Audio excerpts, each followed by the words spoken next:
Hello, akkam jirtan hordoftoota YouTube gaaddisa barnootaa fayyaa keessanii jechuun barbaada duraan durseeti.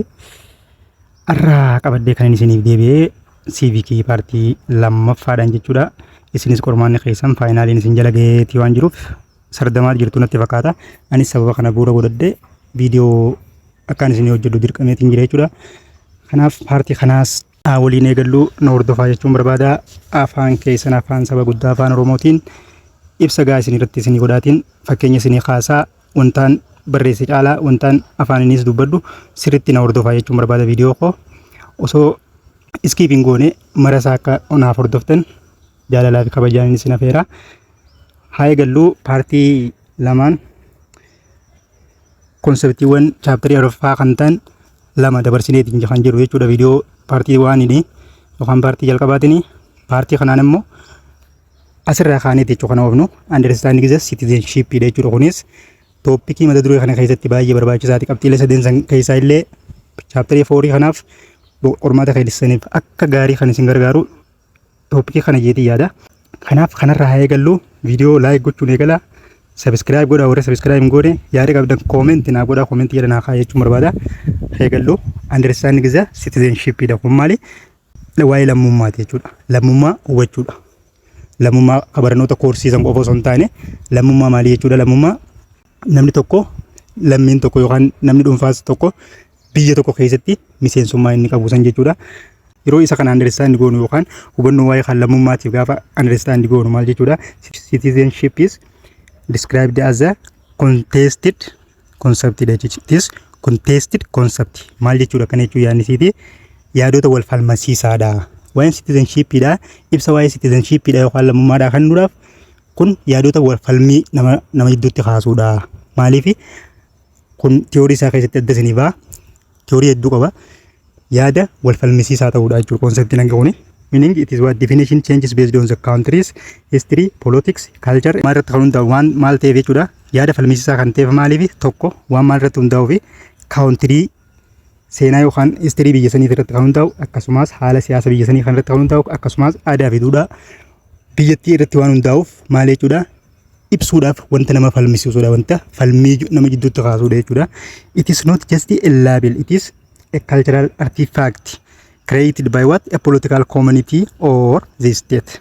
Yaadni isaa kun maal jechuudha.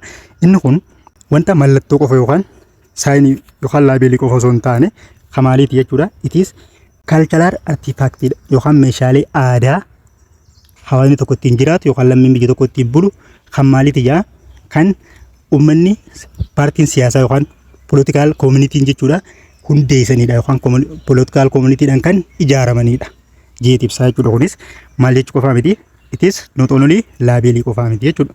It is what cultural artifact jeeti akkasitti hubata jechuudha. Itti aansuudhaan haa deemnu. Hika definition citizenship irraa kaaneeti deemne jechuudha. Torba tuqaat akka maal jetti defining the citizenship dhaaf amma itti seennee jira jechuudha. Introduction goone jira. Amma waa'ee citizenship keessa seennee jira jechuudha. Citizenship jechuun maal jechuudha? Lammummaa jechuun maal jechuudha? Citizenship is a legal and a formal relationship between the individual and the state. Kun maal jechuudha? Hariiroo seerawaa fi normal ta'e yookaan formal kan ta'e yookaan hariiroo idilee jechuudha kan namoota dhuunfaatii fi mootummaa jidduu jiru jechuudha. Citizenship jechuun it is determined who belongs to the political community or and who does not. Maal jechuudha? Eenyu akka miseensa community yookaan miseensa political community tokko akka ta'e kan ibsuu fi akkasumas eenyu akka hin taane kan adda baasu maal jechuudha? Citizenship dha jechuudha. And also it is composed of 3 essential pillars dha jechuudha. Pilariiwwan yookaan utubaalee gurguddoo meeqa irraa ijaaraman jechuudha. Sadii gurguddoo mee intan irraa kan ijaaraman jechuudha. Maareen citizenshipiin utubaalee gurguddoo sadii irraa kan walitti ijaarame yookaan kan of keessatti hammateedha. Isaanis tokko tokkoon ilaallu. Isaan keessaa tokko maali? Raayitiidha. Waa'ee mirgaati jechuudha. Right. It is what legal status dha jechuudha. Right is legal status dha. Fakkeenyaaf akkuma manni mukkeen garagaraati irraa ijaaramu, meeshaalee garagaraati irraa ijaaramu, citizenship yookaan lammummaanis maal irraa ijaarama? Pilarii sadeen kanarraa ijaarama jechuudha. Isaanis tokko raayitiidha. Tokko tokkoon ilaallu. Tokko raayitiidha. Definition isaa maali? It is refers to the specific protection, benefit and the power guaranteed to the individual by what? The state under that law. Seera jalatti jechuudha yookaan seera keessatti mootummaan jechuudha. Mootummaan eegumsa yookaan aangoo yookaan benefitii yookaan bu'aa mootummaan namoota tokkoon tokko lammii san ta'aniif yookaan namoota dhuunfaa lammii isaa ta'aniif kan godhu jechuudha. Maal jechuun right jechuun it is represent what the state is legally obliged to provide its member. Kun maal jechuudha? Gaafatamummaa mootummaan lammii isaatiif godhuudhaaf yookaan lammii isaatiif garanti gochuudha. Maal qabu jechuudha? Responsibility yookaan obligationii mootummaan qabu kan define godhu maal jechuudha? Right. Kunis utubaa citizenship isa jalqabaati jechuudha. Itti adeemnu raayitii jalatti raayitiiwwan kan adda baasee ilaalaa jechuudha. Raayitii jalatti raayitiiwwan yoo jennu akkuma waliigala raayit jenne malee raayitiiwwan san kam fa'aa akka ta'an kan adda baasaa deemu jechuudha. Kunis maali? Civil raayitii, political raayitii fi social raayitiidha. Raayitiiwwan sadeen kana keessaa kan ba'u hin jiru jechuudha. Mirgoonni namni tokko qabaachuu qabu jechuudha. Isaanis civil raayitii jechuun maal jechuudha? Kun mirga namni tokko bu'uura isaatiin qabu jechuudha. Mirga namni tokko bu'uura isaatiin qabu jechuudha. Mirga bu'uuraa kan jedhamu sun jechuudha. This is a basic freedom like the right to what? Life or liberty and justice. Mirga namni tokko lubbuun jiraachuu, haqummaa isaa argachuu, bilisummaan bilisummaa qaamaa faan jiraachuu kun maal jechuudha? Civil raayitii jalatti ibsamee jiru. Kana jalatti kan ibsa yoo ta'u, kan biraa immoo damee mirgaa jala kan jiru political raayitiidha jechuudha. Political raayitiin the power to participate in the what? Government such as the right to vote and run for what? Office jechuudha. Kunis maali? Mirga kana jalattis kan ibsame mirga akkamiiti jechuudha. Yookaan aangoo namoota dhuunfaatiif kenname. Maal akka ta'u? Akka siyaasa biyyattii yookaan community political community keessatti akka participate yookaan akka hirmaatu maaliif jechuudha? Filachuufis filatamuufis akka hirmaachuu danda'u mirga adda baasee ibsu political right jalatti ibse jechuudha. Kan biraa immoo social right keessattis mirga iddoo hundatti akka kanne jechuudha. Social right keessattis gidee jiru access to public service like education, health care and safety and etc jechuudha. Mirgoota kana mirgoota akka namni tokko hawaasummaa yoo jennu mirga namni tokko akka hawaasa tokkotti maal gochuu qabu jechuudha? Argachuu qabu jechuudha. Kanneen akka mirga barnootaa argachuu, buufata fayyaa yookaan dhaabbata fayyaa argachuu akkasumas nageenya argachuu kan jedhu mirgoonni akkanaa kun maal jalatti ramadamu jechuudha? Mirgoota jalaa yookaan raayitii san jalaa maal jechuudha? Yookaan leegaal staatus san keessaa kam jala jira jechuudha? Sooshaal raayitii jala kan jiru ta'uu isaati jechuudha. Kan biraa immoo mirga jalatti sadeen kana yeroo ibsinu ammaas utubaa citizenshipii haa ta'e yookaan wantoota citizenshipii ijaaruuf gargaaran keessaa qabxii lammaffatti yoo dabarru qabxii lammaffaan maali jechuudha? Innis membership fi identity jechuudha. The sense of belonging kan jedhamu jechuudha. Miira akkamiiti jechuudha? Miira abbummaa kan sitti dhagahamu jechuudha. Kunis maali? Hiikkaan isaa gaafa member and identity yookaan sense of belongingness jedhu kana gaafa hiikkaatti goonu maal jechuudha? This is the psychological and the social aspect of citizenship. Waa'ee lammummaa wajjin wal qabsiisee psychologically akkaataa wanta sitti dhagahamu jechuudha. Miira keessoo keetitti sitti dhagahamu. Miira abbummaa fakkeenyaaf ati lammii biyya tokko yoo taatu maal qabda jechuudha? Yoo lammii fakkeenyaaf naannoo daangaa lammii ta'eetii san keessa kan jiraatu taate maaltu sitti dhagahamaa? Keessoo kee kanatti akka nama biyya fi jirutti akka nama mana fi jiru tokkotti waan abdattu tokkotu jira jechuudha. Yoo fakkeenyaaf daangaa biyyoo biraa keessa jiraatte immoo akkamiin na qabuun oolan, maal na to'achuun oolan, na hidhuun oolan, na ajjeesuun oolan kan jedhu shakkii akkasiitis keessa jira jechuudha. Mirgi abbummaa san yookaan sense of belongingness yookaan miirri akkasiisan saayikooloojii keessa jiru jechuudha. Kanaaf saayikooloojii akkasiisan irraa ijaaramte jechuudha citizenshippiin kan jedhu jechuudha. Kunis miira akkamiiti? This is the feeling of being part of specific body politic or community based on the what? Shared history, value, culture and territory. Kunis maali? Miira namni tokko miseensummaa keessa jiraatu yookaan hawaasa keessa jiraatu yookaan biyya keessa jiraatu lammiilee sanii wajjin qabu kanneen akka seenaa waliin qooddachuu, lama aadaa fi duudhaa waliin qabaachuu akkasumas daangaa tokko waliin qabaachuu kanarratti hundaa'uudhaan maaltu sitti dhagahama jechuudha? Fiilingiin akkasii yookaan miirri keessoo keetii sense of belongingness sin sitti dhagahama jechuudha. As keessatti identity gizee jedhu maal jechuudha? Identity kayyoo kun yoo qofatti hin ilaalle maal jechuudha? Ati akkamitti yaadu jechuudha? An miseensa neeshinii kanaati yookaan saba kanaati yookaan biyya kanaati jettee keessoo keessanii wanta sitti dhagahamu san jechuudha identitiin. Kan biraa corporative membership kan jedhu kun maal jechuudha? The idea akkamiiti? Idea an organization kana. Fakkeenyaaf kanatti bakka kanatti yoon ibsa isinii biraa isinii dabale fakkeenyaaf dhaabbata ispoortii kana bakka bu'eetiin dhufee waan jiruutu sitti dhagahamaa jechuudha. Saniif maali? Miira dipireeshinii akkasii keessan galtu jechuudha. Akka nama lammii fi keessa jiru tokkotti sitti dhagahamaa jechuudha. Kun maali? Organization tokkotti seensiin kee akkasitti hidhattuu san jechuudha. Miseensummaa akkasii san jechuudha. Miseensummaa an organization kana jalaa isa kana bakka bu'eetiin iddoo kana dhufee hayyoo san waan sitti dhagahamuuf lammii san keessatti akka akka saamamtutti yookaan akka mirga keessa sarbamutti yookaan akka ajjeefamtu tokkotti maaltu keessatti hin dhagamu jechuudha. Miirri akkasitti hin dhagamu jechuudha. Miira akkuma nama lammii fi keessa jiru tokkottu jiraachuutu sitti dhagamaa jechuudha. Kun maali? Corporative membershipummaa keessan identify kan godhu jechuudha. Kan biraa tuba citizenship yookaan 3 pilarii keessaa inni sadaffara jiru maali? Participation dha jechuudha. Inni kun ideoloojii duraan fakkeenyaaf qabxii duraa keessatti akkuma xoo'ine seensii biloonginginesii kasitti dhagamu san histirii irratti hundaa'uudhaan aadaa duudhaa fa'aa wantoota garaagaraa irratti hundaa'uudhaan kasitti dhagamaa jiru san maal godhu jechuudha. Gara gochatti jijjiiruu jechuudha. Kun akkana jechuun kan isiiti. This is the action part of citizenship.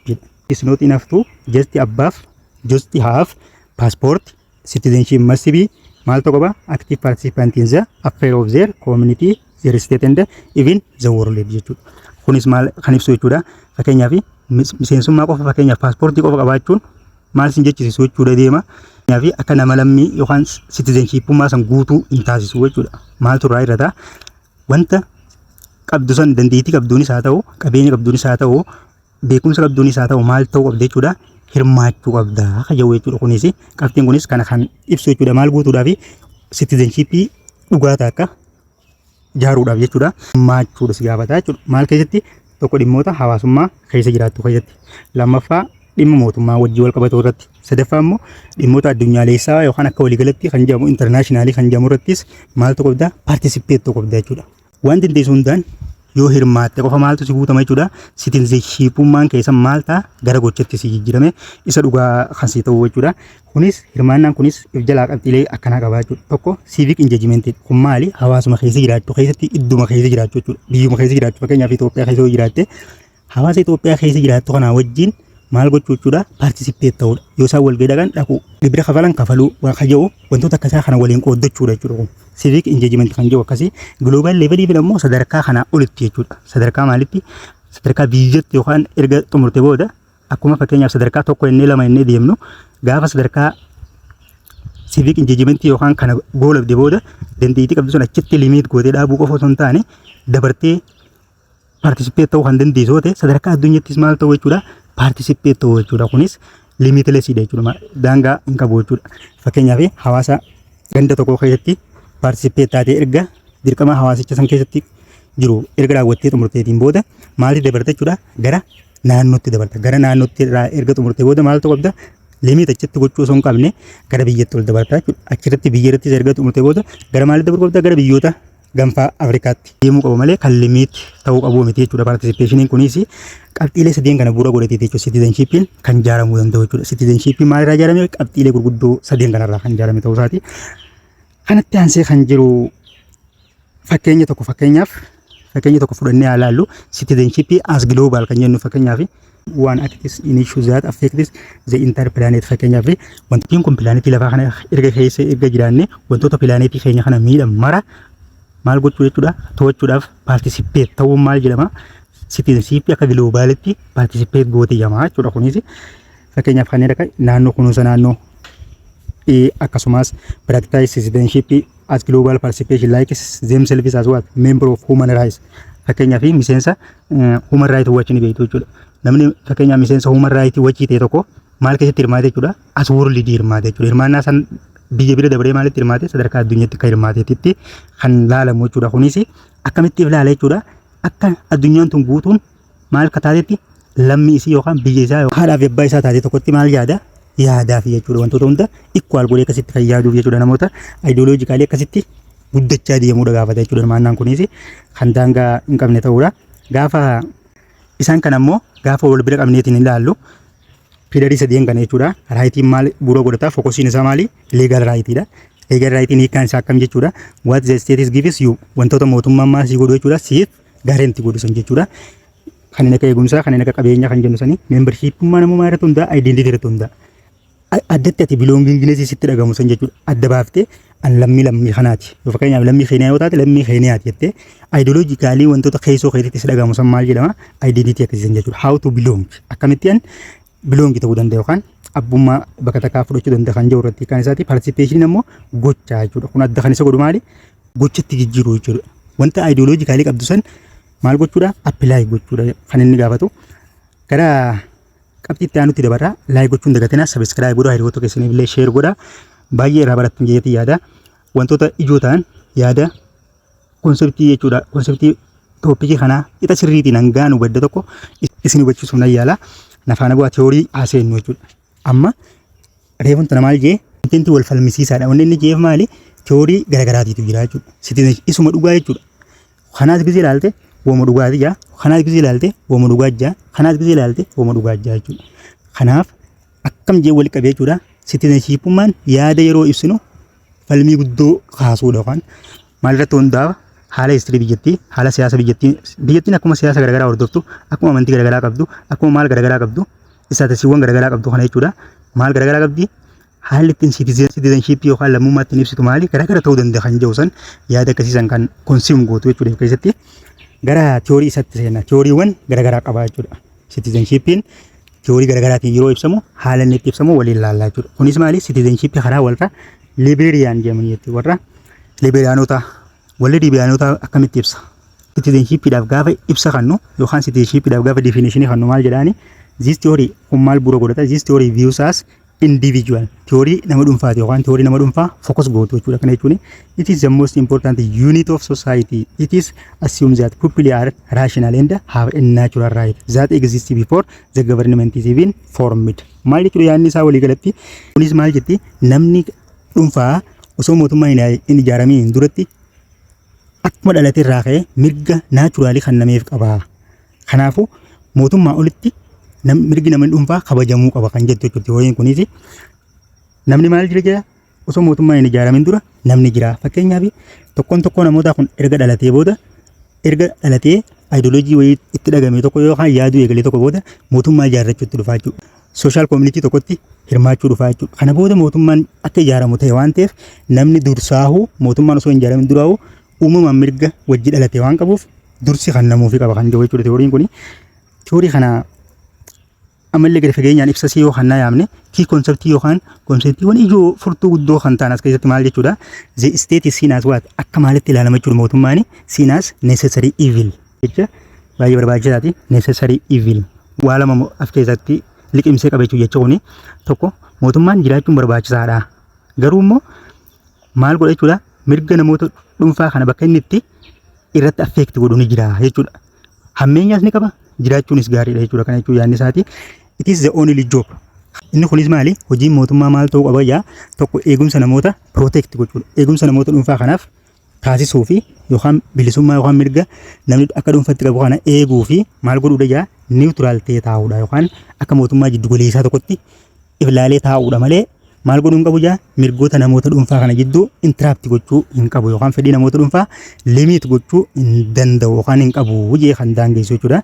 Should not tell you how to live your life. Fakkeenyaaf jireenya kee akka buli akkatti ooli waan akkana aadaa kanaa dhiisi hin hordofin amantii kanaan hordofin jedhee mootummaan maal si godhuu hin qabu warra jedhu jechuudha. Interact si godhuu hin qabu si jidduu seenuu hin qabu kan jedhu jechuudha. Teooriin kun sirii koorii qaba jechuudha. Teooriin kun bu'uura godhatee wanti hundinuu manni xiqqaan isaa ta'u guddaan isaa ta'u meeshaalee akka isaatiif ta'utti meeshaa irraa ijaarame qaba jechuudha. Kanaafuu kunis teooriin kunis maalirraa ijaarame? Sirii koor pirinsipilii qaba yookaan qajeelfamoota bu'uuraa sadiirraa ijaarame jechuudha. Kunis maal bu'uura godhata? Tokko equalityidha. Lammaffaan immoo due to the processidha. Equality yeroo jiru fakkeenyaaf maal jechuu isaati?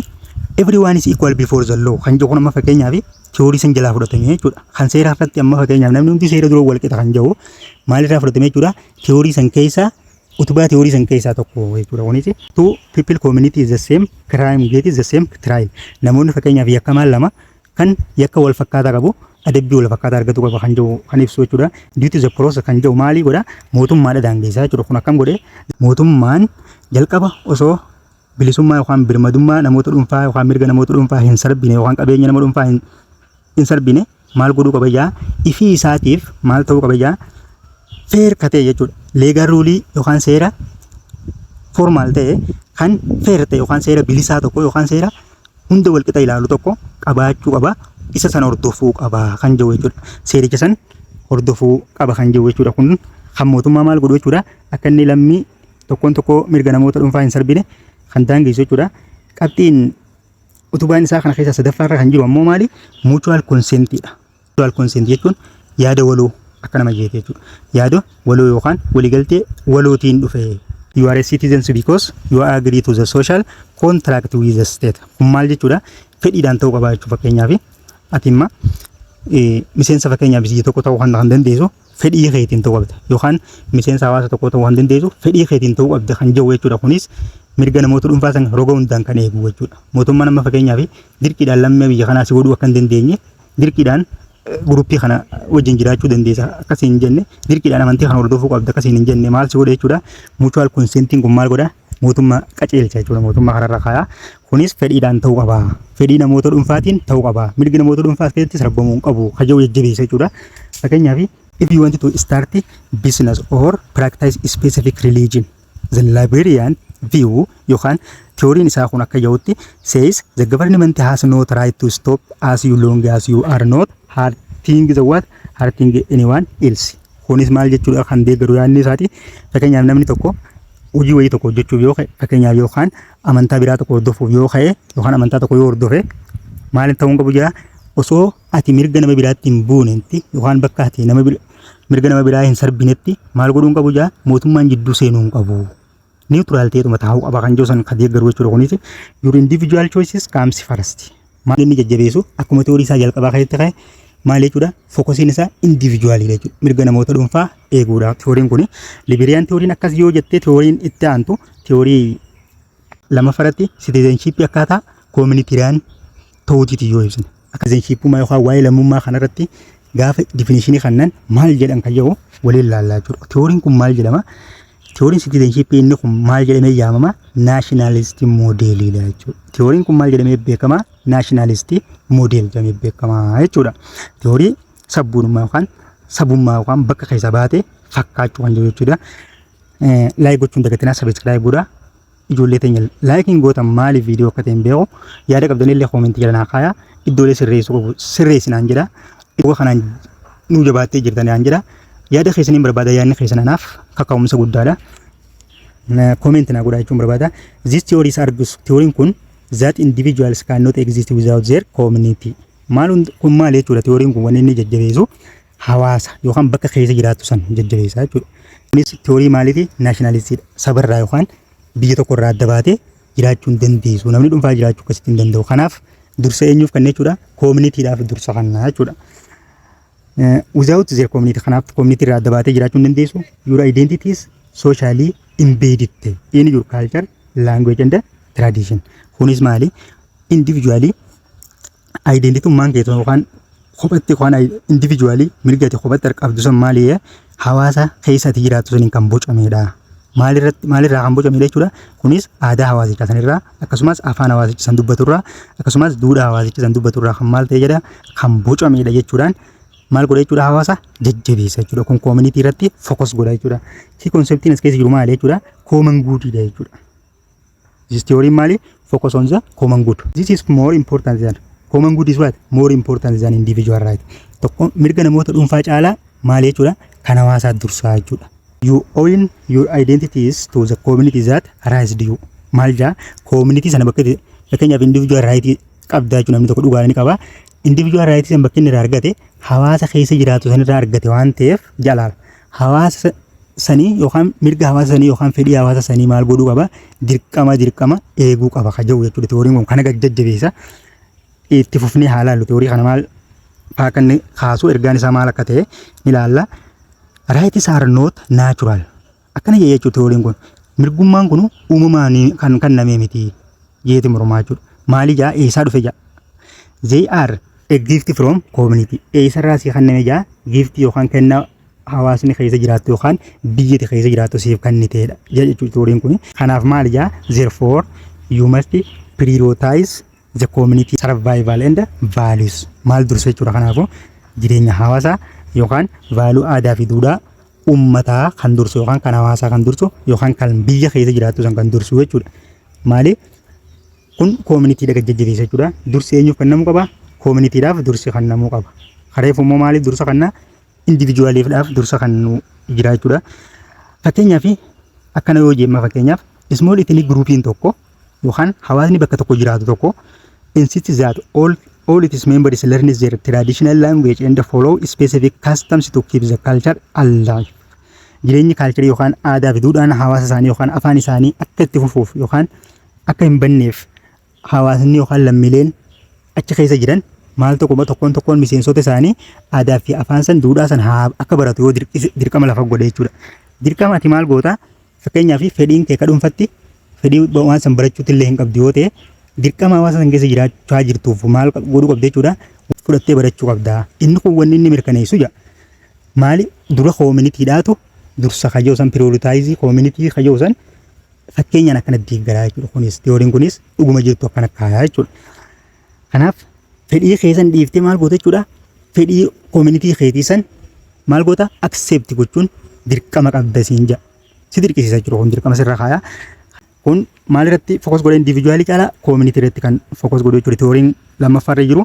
Teooriin itti aanee jiru maali? Citizenshipii karaa maaliitiin ibsu jechuudha. Riippaabilikaaniitii warra ibsu jechuudha. Warra riippaabilikaan ta'uutiin citizenshippiidhaaf yeroo definishinii kannu citizenshipii waan akkam ta'uu qaba yookaan namoota akkam fokus godhuu qaba yookaan garee kamiif dursa kan namuu qaba kan jedhu waliin laalla jechuudha. Riippaabilikaan ta'uutiin akkuma waliigalattuu the middle ground jedhama. Akka nama lafa jidduu eenyu jidduu jechuudha. Fakkeenyaaf teooriiwwan darban tokkoffaa fi lammaffaa san jidduudha jechuudha. Kan yaadni isaati maaliif jechuudha warra individualities fudhateeti warra kanaatis walitti fudhatee walitti maal godha akka gaayiroo ammaa maddammar jennu kan jiru walitti naqa walitti makaa jechuudha. Walitti makeeti maal godha jiddu galeessi tokko keessaa fudhata jechuudha. Walitti araarsa jechuudha jara lamaan. Kun koominiitii deeggara kun achi maal deeggara individuaalii jajjabeessa. Kanaaf kan individuaalii jajjabeessu kanaasa fuudheeti yaada irraa fudhatee maal godha kan koominiitii jajjabeessuus yaada isaa fudhatee walitti maal godha miksi godha. Eenyu riippaabilikaan ta'uutii warra citizenshipii akkasitti ibsa. Citizenshipii jechuun akkas ta'uu qaba. Mirgi namoota dhuunfaas akkuma jirutti ta'e maal ta'a koominiitiinis kabajamuu qaba. Maatiinis akkas kabajamuu qaba jee yaadota isaan kana walitti maku maal godha burqisiisa jechuudha. Teooriin kuni konseptii yookaan yaadni doon keessa jiru maali? Kana jechuudha. Civic virtue gara laafummaa biyyaaf jechuudha. Gara laafummaa akka nama jeete jechuudha. Virtue kana jechuudha. Kaayyoon isaa maali? Civic virtue tana uumuudhaaf jara hunda teorii lamaan walitti makaa jechuudha. Kun maal irratti fokus godha? This is emphasize that for a state to remain free and protect your right you must participate in it dha. Teoriin riippaabilikaanii kun wanni inni jechaa jiru biyyi tokko bilisa taatee kan jiraattu akkasumas mirgi lammiilee biyyattii san keessa jiraatanii guutumaa guututti eegamuu kan danda'u yookaan protected ta'uu kan danda'u maaltu ta'uu qaba jira yoo tokkoon lammiilee biyya san keessa jiranii keessatti hirmaatanii dhimma biyyaa keessatti kan hirmaatan ta'e dhimma mootummaa keessatti kan hirmaatan ta'e dhimma hawaasummaa garaagaraa keessatti kan hirmaatan yoo ta'e wantoonni kun hundinuu bilisa ta'ee jiraachuu danda'a. Kana jechuun kunis kan gajjabeessaa jirtu teooriin kunis ergaan isaa maali? You cannot just sit at home and enjoy your right. You must vote, attend meeting and watch over the government to prevent what? Tyranny jechuudha. Kun maali? Mootummaa gabroomsaa irraa yookaan cunqursaa irraa eeguudhaaf yookaan irraa ittisuudhaaf maal godhuu qabdi jaa filannoo irratti hirmaachuu qabda. Akkasumas walgahiiwwan garaagaraa yoo jiraatan irratti hirmaachuu qabda. Dhimma mootummaa keessatti hirmaachuu qabda. Kana jajjabeessa jechuudha inni. Citizenshipii yookaan lammummaan wanta akkanaati. Wanta mirga akkasii namaa kennuudha. Wanta akka namni dhimma biyyaa keessatti yookaan mootummaa keessatti yookaan filannoo keessatti kan inni hirmaatu maal godhuudha jaa kan ummataaf akkasitti dirqisiisuudha. Karaa roga dirqisiisuu barbaaduunis kan dirqisiisuu fi roga mirgaatiinis kan mirga laatuudha. Citizenshipiin waan akkasiiti jedhaniiti jechuudha. Hiikkaan isaaniiti. Fakkeenyaaf mirga qofa qabattee cal jettee yoo teessise hirmaana tokko osoo hin goone yoo teessise maal jamte jechuudha. Mirgi keessan surraa mulqamuu danda'a. Indirectly kana ibsaa jira jechuudha. Kananni ifa kan godhu kana jechuudha. Kanaaf mirga qofa qabattee taa'uu qabdu. Maal godhuu qabda? Dandeettii qabduunis ta'u waan qabduunis maal godhuu qabda? Participate ta'uu qabda. Mootummaa keessatti hirmaachuu qabda. Filannoowwan garaagaraa irratti hirmaachuu qabda. Walgahiiwwan jiran hunda irratti participate ta'uu qabda. Actively participate ta'uu qabda. Kanaatu mirga keetilleen akkasii kabajamu mootummaan kunilleen firii ta'e akka jiraatu taasisa waan ta'eef jeeti kana jajjabeessa. Actively akka inni participate godhu kan qaqqajeelchuudha jechuudhaan citizenship yookaan lammummaadhaaf hiikkaa kanna jechuudha kuni. Fakkeenyaaf yoo deeggarre fakkeenyaaf Amaareen tokko fakkeenyaaf Amaareen nama tokko fakkeenyaaf maqaa namaati jechuudha. Fakkeenya kun maalirraa mujuluma keessa na jira jechuudha. Amaaree jira. Lammiin maqaan isaa Amaaree jedhamu tokko it is protected by the law. Seera mootummaatiin kan eegamudha yookaan kan mirgi isaa kan protected ta'uufidha. But he knows that if he and the others don't participate in the government civic virtue yookaan fedhiidhaan fedhiidhaan dhimmoota akkasii san keessa kan hin hirmaanne yoo ta'e kan gara laafummaadhaan akkasitti kan hin hirmaanne yoo ta'e wantoonni akkasii sitti dhagamee biyya keetiif fedhiidhaan akkasitti paartisipeet kan yookaan kan garaan laafne yoo taate the state may fail mootummaan maal ta'uu danda'a fail ta'uu danda'a karaa biraatiin ammoo mirgaan qabu kan bilisummaan qabu kana dhabuu hin danda'a jechuudhaan nama yaade jechuudha. Kanaaf wanni inni kun gajjajibeessu jechuudha teoriin kun namoonni akka amaaree ta'uu qabaadha yookaan namoonni hundu yaada akkanaa qabaachuu qabaa mirga qabatee taa'uu qabu participate ta'uu qabaa kana jajjabeessa jechuudha. This is participation as a duty that protect his right. Maal jaa dirqamni inni participate ta'u kun yookaan duutiin inni qabu inni godhu kun maali jechuudha.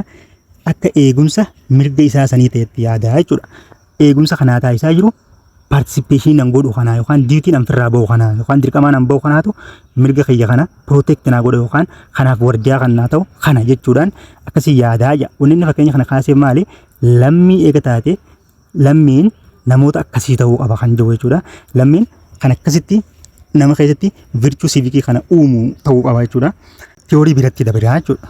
Gara teorii biraatti yoo darbine teoriin biraa ammaas si waa'ee citizenship irratti ibsa akkamii goote kan jiru bal'inaan waliin haa ilaallu. Laayik gochuun dagatina hiriyoota keessaniif sheer godha.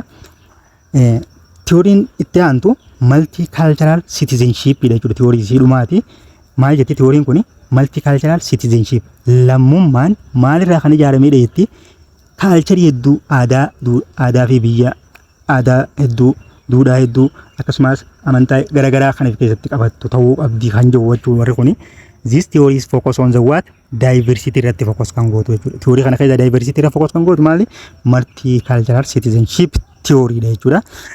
It is argues that a country with a many different ethnic religious group and treating everyone exactly the same or universal citizenship can actually be maal taqwa unfair to minority dha. Yaanni bakka kana jiru maal jechuudha. Diversity irra deeggartu tun yookaan teoriin diversity focus gootu tun wanti isiin jettu maal jechuudha. Citizenship waan akkamiiti ta'uu qabdi biyyi tun aadaa fi amantaa garaagaraa akkasumas saba garaagaraa waan garaagaraa qabdi jechuudha. Kanarraa waan ijaaramteef maal ta'uu qabdi jaa yoo fakkeenyaaf isaan kana hundaafuu walqixa jechuudha. Mirga walqixa kana hedduu taate maali jaa warri maayinooritii ta'an yookaan warri mirga addaa sila argachuu qaban maal ta'uu jaa ni cunqurfamuu. Unfair ta'u yookaan loogiitutti irratti uumamaa kan jiru jechuudha yaanni isaati. Kunis maal kan deeggaru jechuudha. Fakkeenyaaf garee warra maayinooritii fakkeenyaaf gareewwan biyya tokko keessatti warri amantii tokko hordofan baay'ee hedduu kan ta'anii fi warreen amantii biraa hordofan tokko immoo muraasa yoo hin ta'in jechuudha. Yookaan sabummaadhaan yoo ta'e warri saba fakkeenyaaf saba Oromoo ta'e baay'inaan kan jiru yoo ta'ee fi sabni biraa tokko immoo Guraagee jedhu tokko muraasni isaanii kan jiran yoo ta'e fakkeenyaaf sabni Oromoo kuniif sabni Guraagee san mirga walqixaa kompiliitilii yoo kennineef jaa teoriin kun Guraageen kun maal ta'uu qaba miidhamuu danda'a kan jiru jechuudha as keessatti maal ta'uu qaba kanaafuu mirgi addatti gareewwan warra maayinooritii ta'aniif warra miidhamoo ta'aniif garee mirgi addaa kennamuufii qaba. Akka waliigalattis mirga qooddatanii maali addatti ammaas maal argatan jechuudha mirga dabalataa addatti kan isaan kana jajjabeessu kan isaan kana jiraachisuu danda'u hawaasa kana wajjin akka isaan jiraatan kan isaan taasisu eegamuufii qaba warra jiru jechuudha jarri kuni. Kunis konseptiin isaa maali the group specific right mirga addaa kanuma nuti jennee dubbannu kana jechuudha. Mirga addaa fakkeenyaaf mirga addaa maaroon akkanaa qabdu mirga addaa uummanni kanaa qabu jee ummatoota warra maayinooritii ta'an yeroo dubbatan ni riidhaa jechuudha. Kun maali teorii kana keessaa selective ta'e kan fudhatame jechuudha. Kanaafuu fokus kan inni godhu mirga addaa kan jirusan jechuudha. Kunis ergaan ijoon as keessa jiru maal akka ta'e if the minority group is being shallowed up the majority they need to special protection like the right to use their own language in school and have reserved state in parliamentary jechuudha. Kunis kan inni ibsaa jiru maali jechuudha. Karaa eegumsa isaanii kanneen akka fakkeenyaaf mirga afaan ofiitiin barachuu haa ta'u mirga paarlaamaa keessaa teessoo ofii isaanii yookaan teessoo dhuunfaa isaanii argachuu haa ta'u mirgoonni kanaa hundi maayinooritii jedhanii negileet godhachuu osoo hin taane mirga addaa kennameefii maal ta'u jechuudha. Kennameefii eegamuufii qaba kan jiru jechuudha. Fakkeenyaaf amma filannaa irratti vootii haa ta'u filannaa irratti haa hirmaatanii filannaa irratti hirmaatan haa jennu garuu filannaan maal godhaa garee warra harka guddaa kan tiif maal godha jechuudha dursa kannaa jechuudha.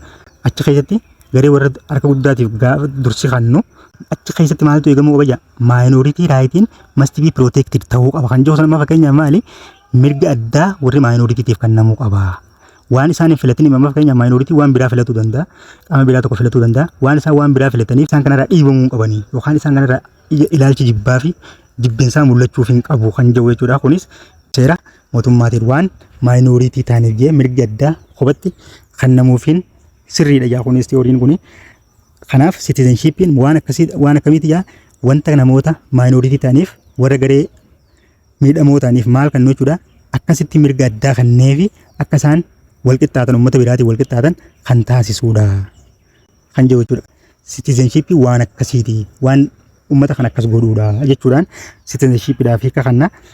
Karaa gara biraatiin ammoo isaan kan amma gara xumurratti dhufnee jira jechuudha. Teorii afran kanaa jira. Teorii kana bifa kanaan samaraayis goonee jira jechuudha. Laayik gochuun dagatina hiriyoota keessaniif illee sheer godhaa. Mee yaada qabdan koomentii jala naa kaayaa. Teorii kana amma fakkeenyaaf fokosii isaaniitii wajjin akkana yoo ilaalle teoriin afran jiran tokko Liberian teoriidha. Maal fokos godhaa mirga namoota dhuunfaa kabajamuu qaba kan jedhu qofa baqa. Inni nama dhuunfaa malee hin beeku jechuudha. Wanta hunda bakka hundatti maal godhaa prioritize wanni inni godhu maali individualiidha jechuudha. Kunis maali individualii raayitiidha maal godhaa prioritize godha jechuudha. Kan biraa immoo teoriin lammaffaa jiru communitarian teoriidha. Kunis maal fokos godhaa akkuma reefu jenne communityidha. Wanni inni prioritize godhu yookaan dursa kan inni kennuuf maali common goodidha. Hawaasummaaf dursa kennamuu qaba kan jedhu jechuudha. Kan biraa immoo riippaabilikaanidha. Kan walitti makuusanii jechuudha. Maali fokosiin isaati paartisipeet ta'uu qaba kan jedhu jechuudha. Maali dursa kennaa gara laaffummaa namoota hundaa jaalala biyyaa ifuma keessa akkanuma sii dhufu jechuudha. Keessoo keetii gara laaffummaa keessoo keetii sii dhufu san jechuudha. Maltikaalchiraaliin ammoo maal bu'uura godhata jennee akkuma reefu jenne daayivarsitiidha bu'uura godhata. Kunis eenyuuf dursa kennaa mirga gareetiif dursa kennaa jechuudha. Kunis maali guruup raayitiidhaaf dursa laata jechuudha. Guruup raayitii warra kam ispeeshaalii warra minority tan jechuudha. Akkanatti as keessatti jechuudha kun gabaabsinee samaraayis goone malee kana fakkaata. Sabiskiraayib godhaa laayik godhaa osoon hin turre sa'aatii yeroo isin kana daawwattanii fixxanitti ammaas maali paartii sadaffaa onlaayiniin isinii godhaa isiniin dhaqqabuudhaafanis haala kanaan aarsaan danda'u hunda kafaleeti kan isinii onlaayin godhaa jiru. Kanaaf viidiyoo koo sirriitti laayik naaf godhaa hiriyoota keessaniif sheer naaf godhaa tana laaleetiin maal godhaa paartii sadaffaatiin yeroo gabaabaa keessatti isin dhaqqabaa nagaan naa jiraadhaa. Thank you.